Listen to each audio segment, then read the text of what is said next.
Assalamualaikum warahmatullahi wabarakatuh. Alhamdulillahi ala ihsani wa syukru lahu ala taufiqihi wa amtinani. Asyhadu an la ilaha illallah wahdahu la syarika lahu ta'ziman li sya'ni. Wa asyhadu anna Muhammadan abduhu wa rasuluhu da'ila ridwani. Allahumma salli alaihi wa ala alihi wa ashabihi wa ikhwani. Para pemirsa Roja dimanapun Anda berada, kita melanjutkan pembahasan kita dari tafsir surat Fatir. Dan pada pertemuan lalu kita masih berada di ayat ke-9. Yaitu Allah Subhanahu wa taala berfirman, "Wallahu alladzi arsala riyaha fatuthiru sahaban fasuqnahu ila baladin mayyit." Ya, dan dialah Allah yang mengirimkan angin, lalu angin itu menggerakkan awan. Ya. Maka kami halau awan itu ke suatu negeri yang mati. Fa ahyayna bihil arda ba'da mautiha. Lalu kami hidupkan bumi setelah matinya dengan hujan tersebut. Kadzalikan nusyur, dan demikianlah hari kebangkitan. Di sini Allah Subhanahu wa taala, sebagaimana sudah kita singgung pada pertemuan lalu, Allah yang mengirim angin, Allah yang menggerakkan angin, dan hanya Allah yang bisa menggerakkan angin, ya. Seandainya penduduk satu bumi berusaha untuk mengatur angin, mereka tidak bakalan mampu. Angin bergerak dengan kencangnya, dengan teraturnya, kemudian menyusun awan-awan, fatuthiru sahaban, menggerakkan awan, kemudian digabungkan awan-awan tersebut. Setelah itu digiring oleh Allah Subhanahu wa taala ke negeri yang sudah mati, ila baladin mayyit. Dan setelah itu fa ahyayna bil arda ba'da mautiha, dengan hujan tersebut bumi yang tadinya sudah mati tandus kemudian hidup kembali. Kadzalikan nusyur, maka demikian pula hari kebangkitan. Di sini kita singgung, sudah kita singgung di sini Allah setelah mengatakan wallahu arsalar riyaha, Allah yang telah mengutus angin. Allah mengatakan fatuthiru, ya. Allah tidak mengatakan fa'atharat. Di sini Allah menggunakan fi'il mudhari' fatuthiru, dan ini kaidah, ya, bahwasanya perubahan dari fi'il mudhari' dari arsala fi'il madhi, ya, menjadi fatuthiru fi'il mudhari'. Yang fi'il mudhari' itu menunjukkan present tense, yaitu yang sedang terjadi sekarang. Padahal Allah sedang bercerita tentang apa yang telah terjadi, ya, agar para pendengar seakan-akan sedang menyaksikan kejadian tersebut, ya. Maka perubahan dari fi'il madhi menuju fi'il mudhari', ya, arsala fi'il madhi, tuthiru fi'il mudhari', untuk menarik perhatian para pendengar, sehingga mereka seakan-akan sedang menyaksikan sesuatu yang hadir, ya, fatuthiru sahabat, karena suatu perkara yang menarik. Sebagaimana dikatakan Al-Qurtubi dalam tafsirnya, maka digunakanlah fi'il mudhari' karena angin tersebut diutus oleh Allah Subhanahu wa taala. Ada tujuan. Tujuannya untuk menggerakkan awan, merangkai awan, menggerakkannya, ya. Kemudian setelah itu Allah menggunakan kata Allah fasuqnahu ila baladin mayyit, ya. Ya, setelah itu Allah kembali menggunakan fi'il madhi, ya. Karena fasuqnahu, kami pun menggiringnya, karena di sini untuk menjelaskan bahwasanya setelah angin menggerakkan awan, maka Allah menggiring awan tersebut ke tempat yang Allah kehendaki, yaitu ila baladin mayyit, ke suatu tanah yang sudah tandus, ya. Tanah yang sudah tandus, ya. Dan kata mayyit, ya, kata mayyit bisa artinya mati atau akan mati. Seperti innaka mayyitun wa innahum mayyitun. Sungguhnya engkau akan mati dan mereka pun akan mati. Atau bisa jadi sudah mati. Mayyit bisa juga artinya sudah mati. Seperti ini, ila baladin mayyit, ya. Kepada negeri yang sudah mati, itu tanah yang sudah tandus. Jadi mayyit bisa diartikan yang akan mati atau yang sudah mati. Dan ini pendapat yang lebih kuat, ya, daripada yang membedakan bahwasanya ada yang mengatakan mayyit adalah untuk yang akan mati. Kalau sudah mati namanya maita. Dan ini pendapat yang lemah, yang benar. Kata mayyit bisa digunakan untuk yang akan mati atau yang sudah mati. Seperti ini digunakan untuk yang sudah mati. Ila baladin mayyit. Allah bawa, kiring awan tersebut ke negeri yang sudah mati. Fa ahyayna bihil arda ba'da mautiha. Lantas kami hidupkan bumi yang sudah mati tersebut ba'da mautiha, setelah dia matinya kami hidupkan dengan hujan tersebut. Dan ini ada jelas masalah sebab dan akibat, ya. Ya, Allah tidak mengatakan kami hidupkan bumi tersebut, tidak, tapi Allah menggunakan bihi. Ya, kami hidupkan dengan hujan tersebut. Jadi ada hukum sebab dan akibat. Sebab menimbulkan akibat. Dan sebab dan akibatlah sunnatullah. Maka jangan seorang menolak hukum sebab dan akibat. Allah sendiri menetapkan. Seandainya tidak berlaku hukum sebab dan akibat, Allah akan mengatakan, فَأَحْيَيْنَا الْأَرْضَ. Selesai. Kami akan hidupkan bumi. Ya. Tetapi tidak. Allah mengatakan, فَأَحْيَيْنَا بِهِ. Kami hidupkan dengan hujan tersebut, ya, al-arda, bumi yang telah mati. Berarti ada hukum sebab akibat. Kadzalika nusyur, kemudian kata Allah, demikianlah hari kebangkitan. Ini Allah bawakan, ya, ayat ini untuk menjelaskan tentang salah satu dari dalil adanya hari kiamat. Kita tahu bahwasanya audiens yang dihadapi oleh Nabi sallallahu alaihi wasallam ketika itu adalah orang-orang musyrikin Arab yang mereka mengingkari adanya hari kebangkitan. Di antara dalil tentang adanya hari kebangkitan dengan kias dengan sesuatu yang mereka lihat. Mereka lihat bahwasanya bumi ada yang mati, ya, bumi ada yang mati, tandus, tiba-tiba Allah bisa hidupkan kembali dengan sebab adanya awan yang berkumpul kemudian menurunkan hujan, kemudian Allah hidupkan kembali bumi tersebut. Maka demikian pula hari kebangkitan. Sebagaimana bumi yang mati bisa dihidupkan kembali, manusia yang telah mati pun bisa dihidupkan kembali. Apa sisi kesamaan? Allah mengatakan kadzalika, ka itu ka litashbih, kaf kadzalika, demikianlah, an-nusyur, demikian hari kebangkitan. Apa persamaan antara hari kebangkitan dengan bumi yang mati kemudian tumbuh kembali dengan tumbuh-tumbuhan? Ada beberapa pendapat di kalangan para ulama, dia tadi disampaikan oleh Al-Alusi dalam tafsirnya. Dia menyebutkan, ada yang mengatakan dari sisi bahwasanya sama-sama mati, di mana tanah yang tandus yang mati bisa menerima kehidupan, demikian juga jasad yang mati bisa menerima ruh. Di sisi pertama, sama-sama bisa menerima kehidupan. Jasad yang mati bisa menerima kehidupan, tanah yang mati juga bisa menerima kehidupan. Yang kedua, bahwasanya ketika ingin menghidupkan tanah yang sudah mati, maka Allah merangkai dengan angin tersebut, Allah merangkai awan-awan, dirangkai, digabungkan, ya. Maka demikian juga jasad yang sudah terpisah-pisah pada hari kiamat kala, yang tercerai-berai, bisa Allah rangkai kembali, ya. Sebagaimana dalam hadis Allah berkata kepada bumi, ya ardu, ya ijma'i ma fiki minhu. Wahai bumi, kumpulkanlah bagian dari ruang ini yang ada pada dirimu, maka terkumpulkanlah kemudian bisa hidup kembali. Itu Allah Maha Kuasa. Sebagaimana awan yang tercerai-berai bisa dikumpulkan menjadi awan besar, kemudian bisa menurunkan hujan. Kemudian juga fasuqnahu ila baladin mayyit, sebagaimana Allah menggiring awan tersebut, hujan tersebut ke tanah yang mati, demikian juga Allah menggiring ruh kepada jasad-jasad yang sudah Allah kumpulkan kembali untuk hidup kembali. Ini pendapat, ya. Demikian kesamaan, makanya Allah mengatakan kadzalika nusyur, demikianlah hari kebangkitan. Pendapat lain mengatakan, ini yang dipilih oleh sebagian ulama, kesamaannya dari sisi apa? Dari sisi sebagaimana bumi bisa tumbuh kembali dengan adanya hujan yang turun kemudian mengenai mungkin bibit-bibit yang sudah mati di bumi, maka tumbuh tumbuhan. Maka demikian pula manusia akan tumbuh berkembang dengan air hujan yang Allah turunkan di hari kiamat kelak di antara nafkhatain. Kita tahu bahwasanya pada hari kiamat kelak ada nafkhatan, an-nafkhatul ula dan nafkhatul tsaniyah. Yang di antara baina nafkhatain, di antara tiupan pertama, tiupan kedua 40 arbaun. Apakah 40 hari, 40 bulan, 40 tahun, Allah alam bisawab. Tapi ada jarak antara an-nafkhatul ula wa an-nafkhatul tsaniyah, antara nafkhatu tiupan sangkakala pertama dengan tiupan sangkakala kedua. Di sela antara kedua tiupan sangkakala itu Allah turunkan hujan, ya yang disebutkan, ya, yursilullahu ta'ala min tahtil arsy ma'an kamaniyir rijal. Allah turunkan air dari bawah arsy seperti mani laki-laki, ya. Fatambutu ajsamuhum min dzalikal ma'. Maka setelah air mani tersebut turun ke bumi mengenai tulang belulang atau mengenai jasad yang tersisa dari manusia, maka tumbuhlah dengan air yang turun dari hujan tersebut, ya. Maka ini dari sisi sama-sama hidup dari air. Kalau bumi dari air hujan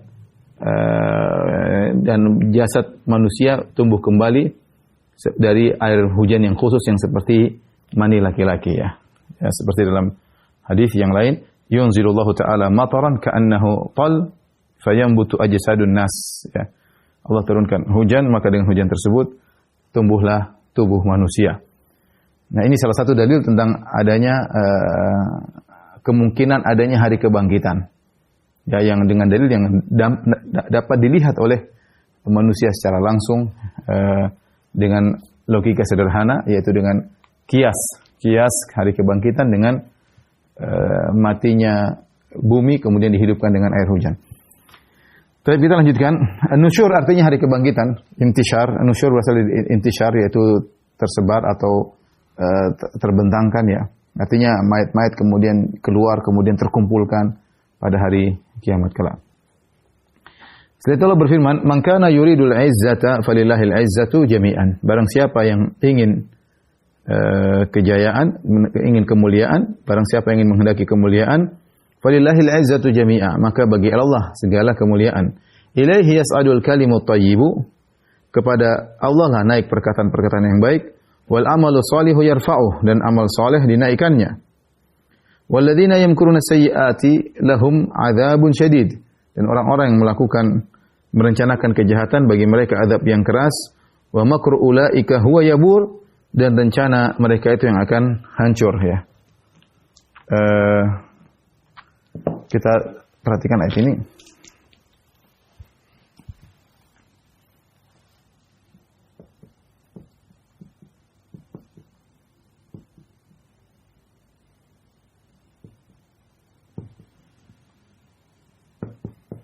Allah mengatakan, "Man kana yuridul 'izzata." Siapa yang ingin kemuliaan. Yang ingin al-izzah, kemuliaan. Walillahil 'izzatu jami'ah, maka milik Allah segala kemuliaan. Perhatikan sini, man adalah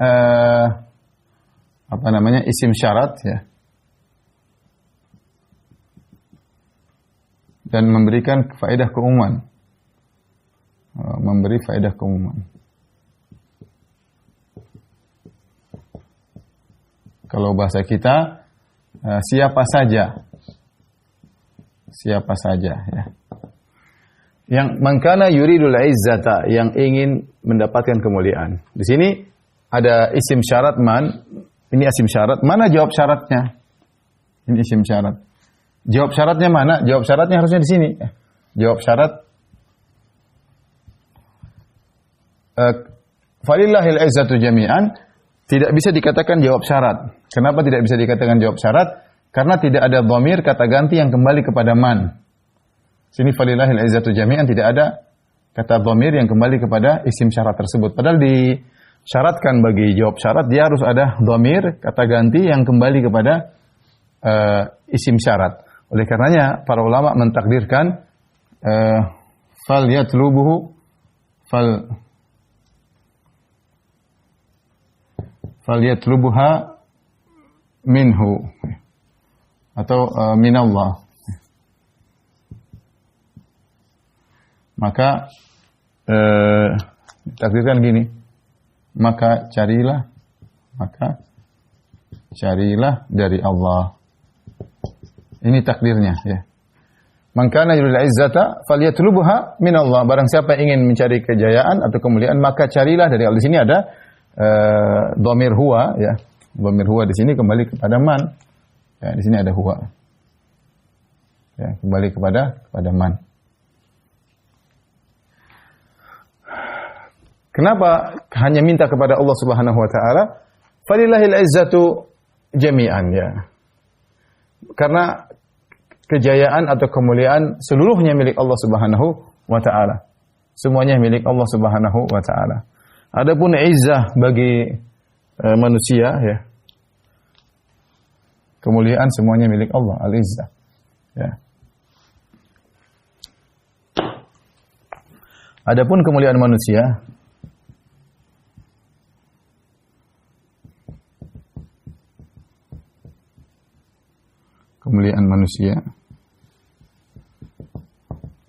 maka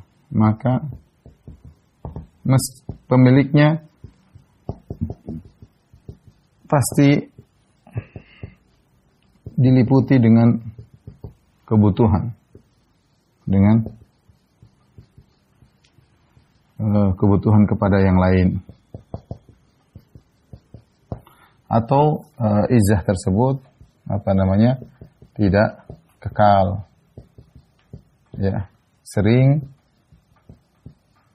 berujung pada kehinaan.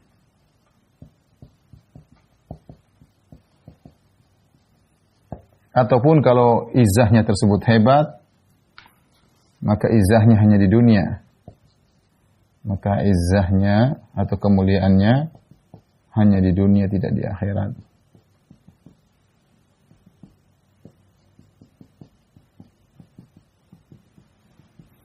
Oleh karenanya Allah menjelaskan, kalau ingin mencari izzah, ya, kemuliaan yang sungguhnya, yang sejati, Ibnu Katsir berkata, "Man kana yuridul izzata," kata Ibnu Katsir, barang siapa yang ingin mencari kemuliaan, kata Ibnu Katsir, ai di dunia dan di akhirat. Kemuliaan di dunia dan akhirat.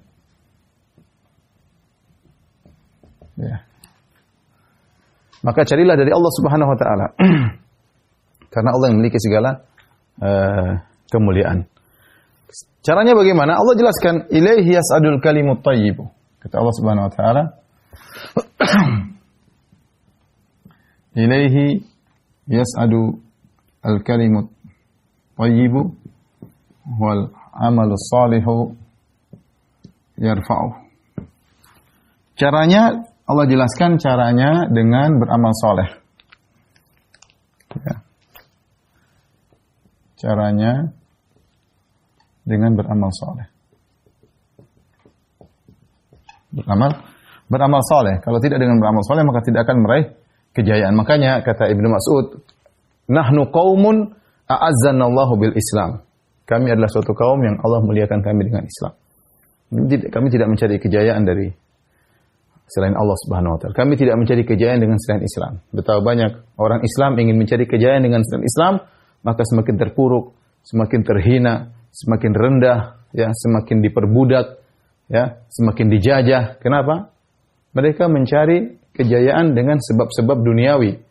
Mereka tidak percaya dengan Islam. Mereka orang Islam tapi tidak percaya dengan Islam. Bahkan di antara mereka yang berKTP Islam tapi memerangi Islam, tidak mau dengan Islam. Mereka ingin cari kemuliaan dari selain Islam.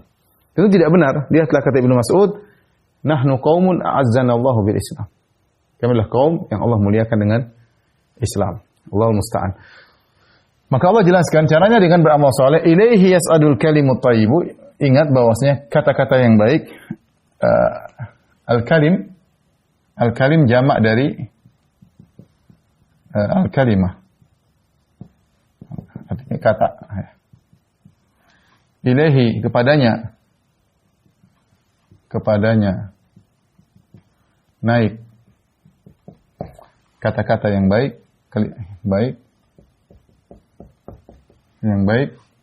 wal amal salih yarfa'u, dan amal saleh diangkat. Ini contoh bahwasanya kalau ingin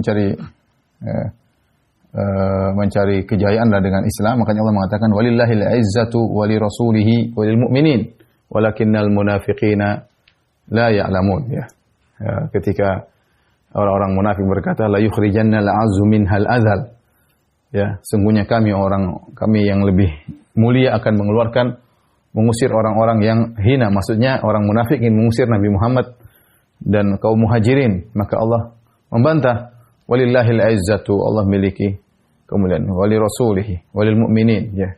Izzah milik Allah, Rasul dan kaum mukminin, ya. Yaitu dengan cara beramal saleh, dengan cara beriman kepada Allah dan beramal saleh. Allah sebutkan, "Ilaihi yas'adul al-kalimut thayyib." Al-kalim jamak kata, yaitu kata-kata yang baik, naik kepada Allah Subhanahu wa taala. Kenapa dijamak? Dijamak karena jamak bisa jadi karena pengucapnya banyak,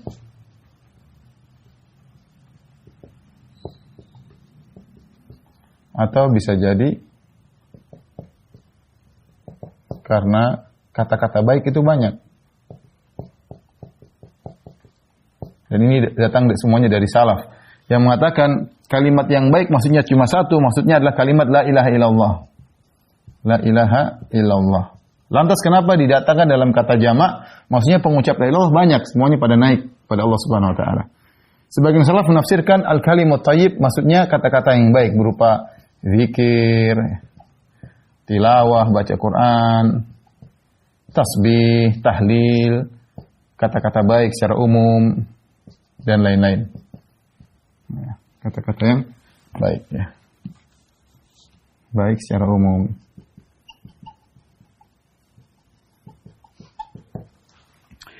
Ini dua di antara tafsiran kalimut thayyib, kata-kata yang baik dan naik kepada Allah Subhanahu wa taala. Ada pertanyaan, Ustaz, bukankah kata-kata baik suatu amalan? Bagaimana bisa naik kepada Allah Subhanahu wa taala? Ada yang berusaha mengatakan ini ada takwilnya, maksudnya yang naik adalah catatan amal, karena kata-kata baik adalah sesuatu yang abstrak, bukan sesuatu yang konkret. Namun kita mengatakan mudah bagi Allah untuk menjadikan sesuatu yang abstrak menjadi konkret, dan itu banyak seperti dalam hadis Nabi mengatakan bahwasanya maut akan didatangkan dalam bentuk domba misalnya. Ya, maut adalah sesuatu yang abstrak tapi dijadikan dalam bentuk domba. Contohnya amal soleh akan datang pada orang yang soleh di alam barzah, datang dalam bentuk lelaki yang tampan, yang harum. Demikian juga misalnya surat Al-Baqarah, surat Imran, kalau orang baca akan datang pada hari kiamat menaungi goyayatan atau gomamatan, akan menaungi pembacanya pada hari kiamat ya. Dan banyak hal ya, sama seperti dalil intinya seperti pembahasan para ulama tentang bagaimana amal soleh bisa ditimbang. Bukankah ditimbang sesuatu yang konkret, bukan yang abstrak. Maka dikatakan mudah, sesuatu yang abstrak bisa berubah jadi konkret oleh Allah Subhanahu wa taala sebagaimana dalam contoh-contoh yang tadi kita sebutkan. Jadi intinya naik kepada Allah Subhanahu wa taala untuk diterima oleh Allah Subhanahu wa taala. Naik maksudnya naik kepada Allah untuk diterima oleh Allah, ya. Benar-benar naik secara hakikat. Naik secara hakikat. Ya, sehingga diterima oleh Allah.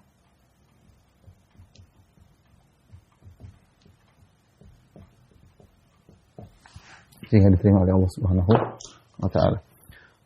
Kemudian wal amalu salih yarfa'u, amal saleh diangkat. Amal saleh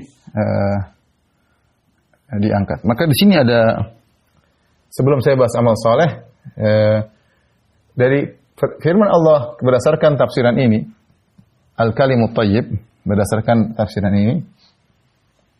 Jadi al-kalimat ada, bisa kita bagi menjadi dua, at-thayyib atau al-kalim, ya. Al-kalim bisa kita bagi menjadi dua. Al-kalimut thayyib, kalimat yang baik. Kemudian kalimat sayyi atau ghairu thayyib, baik. Kemudian ini buruk. Kemudian ada yang satunya lagi yang tidak baik dan tidak buruk.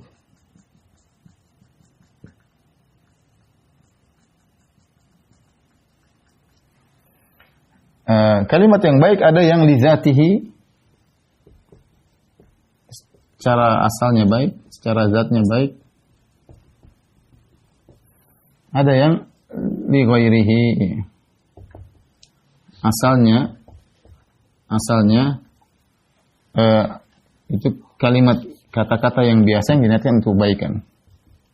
Kata-kata biasa yang diniatkan untuk kebaikan. Untuk kebaikan. Saya perlu menyampaikan ini supaya kita hati-hati dalam berbicara. Jadi tidak semua kata-kata baik yang terucap oleh manusia. Ada yang baik, jelas zikir, baca Quran. Ada yang buruk, caci makian dan yang lainnya. Ada yang tidak baik, tidak beromongan biasa, omongan manusia, cerita sana, cerita sini, nggak ada baiknya, nggak ada buruknya. Asal ngomongan-ngobrol sana sini, ketawa ketiwi, tidak ada baik, tidak ada buruknya. Nah, hati-hati jangan sampai kita masuk dalam ranah kata-kata yang buruk. Nyinyir, merendahkan dan yang lainnya, ghibah, namimah dan yang lainnya. Kalimat thayyib ada dua, ada yang secara baik secara zatnya seperti zikir, tilawah dan yang lainnya. Ada yang li ghairihi, maksudnya dia asalnya kata-kata biasa tapi niatnya untuk baik. Contohnya ngobrol sama orang untuk menyenangkan hatinya. Ya, sebenarnya omongan ini tidak ada isinya, tidak ada kontennya, tidak ada muatan kebaikan, cuma sekedar ingin menyenangkan hati orang. Atau ngobrol sama orang tua untuk menyenangkan hatinya. Ngobrol ngalor ngidul, sebenarnya ngobrol itu nggak ada nilainya, cuma karena niatnya untuk menyenangkan hati orang tua, maka dia termasuk dari al-kalimut thayyib. Maka seorang waspada dalam berbicara, dia pikir terlebih dahulu, dan saya sering disampaikan bahwasanya orang mukmin, orang muslim tidak boleh bicara kecuali mikir dulu. Man kana yu'minu billahi wal yawmil akhir falyakul khairan aw liyasmut. Barang siapa beriman kepada Allah hari akhirat, maka ucap yang baik atau dia diam, ya. Tatkala Nabi mengatakan ucap yang baik atau diam, berarti menunjukkan dia harus berpikir terlebih dahulu, bukan asal nyeletuk, bukan asal komentar, yang penting di-like oleh orang, yang penting jadi berita viral, enggak. Pikir dulu manfaat baik atau tidaknya, karena semuanya ada pertanggungjawabannya. Ma yalfidhu min qaulin illa ladaihi raqibun atid. Tidak suatu ucapan pun kecuali tercatat. Wal amalu shalih yarfa'u, amal saleh diangkat. Di sini ada 3 tafsiran, ya. Atau ada apa namanya? Ada beberapa pendapat. Al-Qurtubi menyebutkan 4, tapi kita sebutkan 3 aja.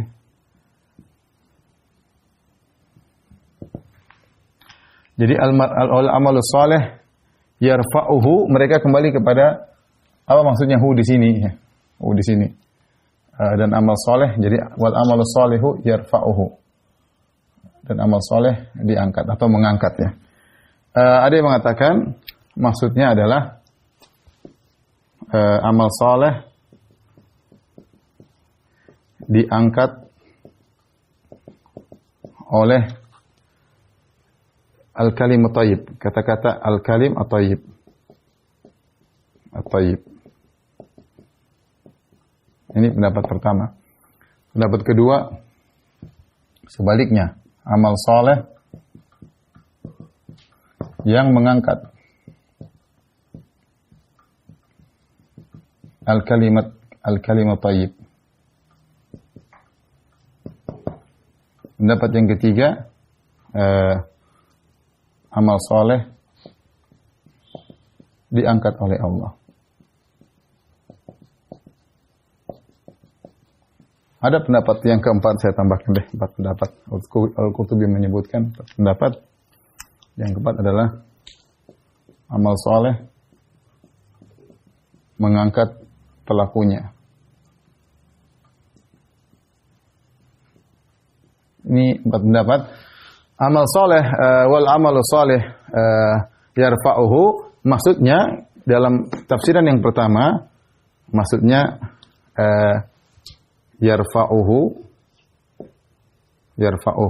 nah hu-nya kembali kepada amal soleh, sementara fa'il ya di sini fa'ilnya kembali kepada al-kalimut thayyib. Jadi artinya wal amalus saleh, amal saleh, kalimat thayyib mengangkatnya. Jadi amal saleh diangkat oleh al kalimut thayyib. Di sini mereka menafsirkan tafsiran pertama ini karena kata mereka yang ditafsirkan dengan kalimat thayyib maksudnya la ilaha illallah. Artinya amal saleh tidak mungkin diterima kecuali punya kalimat thayyib, kecuali adalah la ilaha illallah. Kalau orang tidak punya la ilaha illallah, amal saleh sebanyak apapun seperti Abu Talib tidak akan diterima. Atau misalnya kita bilang Bunda Teresa yang terkenal sangat baik, ya, itu juga tidak akan diterima karena tidak ada la ilaha illallah. Ini jika al-kalimut thayyib ditafsirkan dengan la ilaha illallah. Ini tafsiran pertama. Tafsiran kedua, sebaliknya. Ini semua disebut dalam tafsir Al-Qurtubi, ya. Al-amal saleh mengangkat al-kalimut thayyib. Jadi ini jelas, ya. Maka yarfa'uhu, ya. Yarfa'uhu, kebalikannya hu kembali kepada al-kalimut thayyib. Sementara fa'il ya di sini kembali dhamir mustatir kembali kepada al-amalus saleh. Justru amal saleh mengangkat kalimat thayyib. Kenapa? Karena seakan-akan mereka berkata perkataan yang baik tidak ada manfaatnya kalau tidak ada buktinya. Orang ngomong baik tidak ada manfaatnya kalau ternyata tidak serta dengan amal saleh. Sehingga mereka mengatakan percuma ente ngomong indah, zikir apa, tapi kalau amal saleh enggak ada. Nah, untuk bisa agar zikir-zikirmu diterima oleh Allah, maka kau harus beramal saleh sebagai bukti bahwasanya kau benar perkataanmu tersebut, ya. Ini pendapat kedua. Pendapat ketiga, amal soleh diangkat oleh Allah sebagaimana kalimat thayyib diangkat oleh Allah, amal soleh juga diangkat oleh Allah. Dan ini tafsir dipilih oleh Syekh Utsaimin rahimahullahu taala.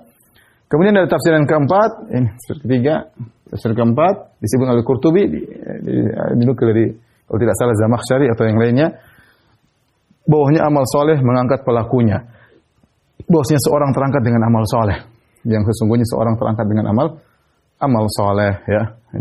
Jika ingin terangkat di sisi Allah, maka hendaknya beramal soleh. Tapi intinya, barang siapa yang ingin mencari izzah, kemuliaan, maka carilah dengan beramal soleh, bukan dengan selain amal soleh. Kalaupun Anda mendapatkan kejayaan, kemuliaan, bukan dengan amal soleh, hanya sementara. Anda akan dihina oleh orang, Anda akan berujung pada kehinaan, pada kerendahan. Kalaupun Anda berjaya dalam kehidupan Anda, terus mulia, di akhirat Anda akan terhinakan dengan sehina-hinanya. Wallahu a'lam bishawab. Tolong dihapus.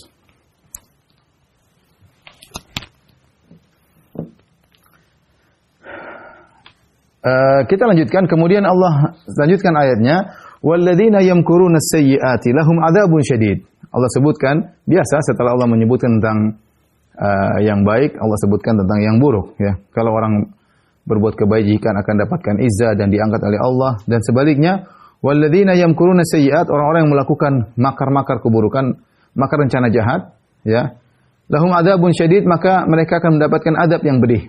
Mereka mendapatkan azab yang pedih. Siapa yang dimaksud dengan mereka? Ada yang mengatakan secara umum mencakup orang musyrikin, yang orang kafir yang punya rencana jahat. Ada yang membawakan kepada firman Allah dalam surat Al-Anfal, wa idh yamkuru bikal ladzina kafaru liyuthbituka aw yaqtuluka aw yukhrijuk wa yamkuruna yamkurullah wallahu khairul makirin.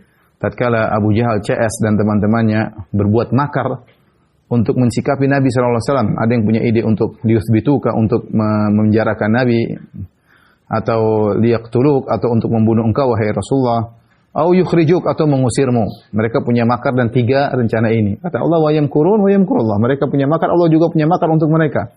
Wallahu khairul makirin, Allah sebaik-baik membuat makar bagi orang yang berbuat makar, membalas kemakaran mereka. Maka Allah mengatakan, walladzina yamkuruna sayyi'at lahum adzabun syadid. Orang yang punya makar-makar buruk, ya mungkin artinya mereka akan mendapatkan azab yang pedih. Adzabun syadid. Kemudian kata Allah, makru ulaika huwa yabur, dan tipu daya mereka itulah yang kemudian yabur, yang akan sirna. Yabur, ya, disebutkan secara maknanya artinya kasat, yaitu kerugian, ya. Kerugian seperti pedagang yang barangnya tidak laku-laku, ya. Barangnya enggak laku-laku, setelah dia persiapkan, kemudian bawa barang-barang, dia bawa barang-barang tersebut ke pameran atau ke pasar, kemudian dia hiasi, dia jual, dia bikin iklan, kemudian dia banyaklah dia lakukan. Ternyata barang-barang tersebut tidak laku, ya. Tidak laku, maka itu disebut dengan yabur. Tidak laku dalam perdagangan. Nah, maksudnya apa? Seakan-akan orang yang melakukan makar ini, mereka sudah berusaha sebagaimana pedagang. Sudah persiapan, bikin ini, trik-trik sana, trik sini, kemudian ternyata tidak berhasil. Tidak berhasil dan hanya sia-sia rencana mereka. Itulah yang Allah sebutkan tentang orang-orang kafir, ya, yang melakukan rencana buruk kepada Nabi sallallahu alaihi wasallam. Tapi kita lanjutkan. Allah Subhanahu wa taala berfirman setelah itu, "Wallahu khalaqakum min turabin tsumma min nutfatin tsumma ja'alakum azwaja." Pada ayat yang ke-11, dan Allah menciptakan kalian dari tanah, min turab, maksudnya Adam alaihissalam, ya. Tsumma min nutfah, kemudian setelah itu Adam punya istri Hawa, kemudian anak selanjutnya dari Adam dan Hawa dengan air mani. Ini ada takdirnya. Takdirnya Allah menciptakan nenek moyang kalian dari Adam, dari tanah. Kemudian Allah ciptakan Hawa dari tulang rusuk Adam. Setelah itu mereka menikah dengan adanya air mani Adam yang masuk ke rahimnya Hawa. Maka setelah itu terjadilah anak keturunan Adam dan Hawa dengan nutfah, dengan air mani. Ya. Tsumma ja'alakum azwaja. Kemudian Allah menjadikan kalian berpasang-pasang, yaitu laki-laki dan perempuan. Ya. Allah berfirman, "Wa ma tahmilu min unsa wa la tada'u illa bi ilmih." Ya, dan tidaklah ada seorang perempuan yang mengandung dan tidak pula melahirkan kecuali dengan ilmu Allah. Allah mengetahuinya. "Wa ma yu'ammaru min mu'ammarin wa la yunqasu min umrihi illa fi kitab." Dan sekali-sekali tidak dipanjangkan umur seseorang yang berumur panjang dan tidak pula dikurangi umurnya melainkan sudah ditetapkan di Lauhil Mahfuz. Inna dzalika 'ala Allahi yasir, maka itu sangat mudah bagi Allah Subhanahu wa taala. Di sini Allah Subhanahu wa taala menjelaskan kembali tentang maha kuasa Allah Subhanahu wa taala. Ya. Di mana Allah menjelaskan Allah mengetahui tahapan Allah menciptakan manusia dari tahapan-tahapan. Ya, dari tanah ya. Adam diciptakan dari tanah dengan proses sebagaimana sudah kita jelaskan dalam kisah Nabi Adam alaihissalam. Ya, Allah ciptakan dari berbagai permukaan tanah, Allah kumpulkan berwarna-warni. Setelah itu dicampurkan dengan air jadilah tin. Tadinya turab, tanah, campur air jadi tin. Kemudian tin tersebut dibiarkan dalam waktu yang lama sehingga berwarna kehitam-hitaman. Hama'im masnun yang memiliki aroma tersendiri. Setelah itu Allah bentuk menjadi bentuk Nabi Adam ya, kasalsalin kal fakhar. Maka seperti tembikar. Setelah itu Allah tiupkan ruh kemudian menjadi Nabi Adam alaihissalam. Setelah itu proses selanjutnya manusia dengan air mani ya. Air mani di mana lelaki meletakkan air maninya di rahim sang wanita. Yang kita tahu satu tetes air mani disebut mengandung jutaan sperma ya, dan hanya satu yang kemudian berhasil membuahi ovum sel telur, kemudian terjadilah amsyaj ya, campuran antara air mani laki-laki dengan sel ovum wanita, kemudian akhirnya menjadi manusia. Kata Allah, "Ma tahmilu min unsa", ketika proses air mani masuk ke rahim wanita, kemudian sperma mana yang berhasil membuahi ovum wanita, kemudian wanita hamil, semuanya Allah tahu kondisi perubahan-perubahan tersebut ya, sampai melahirkan. Apa yang terjadi antara hamil sampai melahirkan, Allah tahu bagaimana kondisi janin tersebut, semuanya dengan ilmu Allah Subhanahu wa taala. Demikian juga ada manusia yang dipanjangkan umurnya, Allah pun tahu karena Allah yang menentukan. Dan ada yang umurnya pendek, Allah pun tahu karena Allah yang menentukan. Semuanya sudah tercatat di Lauhil Mahfuz ya. Ya, kata Allah di akhir ayat, "Inna dzalika 'ala Allahi yasir." Semua ini mudah bagi Allah Subhanahu wa taala. Apa maksud Allah membawakan ayat ini? Syekh Abdurrahman bin Nasir Sa'di dalam tafsirnya mengatakan ini termasuk salah satu dalil dari al-ba'ats wan nusyur, tentang hari kebangkitan. Dalil pertama tadi sudah tentang penyamaan bumi yang mati dengan air hujan yang turun seperti jasad yang dituruni air hujan di hari kiamat kelak sehingga tumbuh menjadi manusia kembali. Yang dalil kedua adalah tanaqqulul adami fi tilkal atwar falladhi awjadahu wa naqalahu tibqan ba'da tibqin wa halan ba'da halin hatta balagha ma qaddara lahu fa huwa ala i'adatihi wa insya'ihi nas'atal ukhra aqdar wa huwa ahwanu alaih.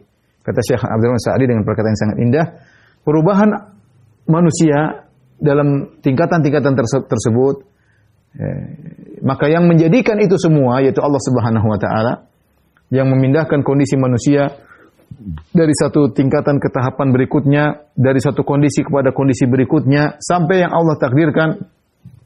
Jadi dari tanah, air mani sampai jadi manusia. Kalau Allah bisa melakukan itu semua, maka untuk menghidupkan kembali manusia mudah. Seharusnya kalau pandangan kita ahwan, lebih mudah karena penciptaan pertama sudah Allah bikin ya. Adapun kalau untuk mengulangi harusnya lebih mudah ya.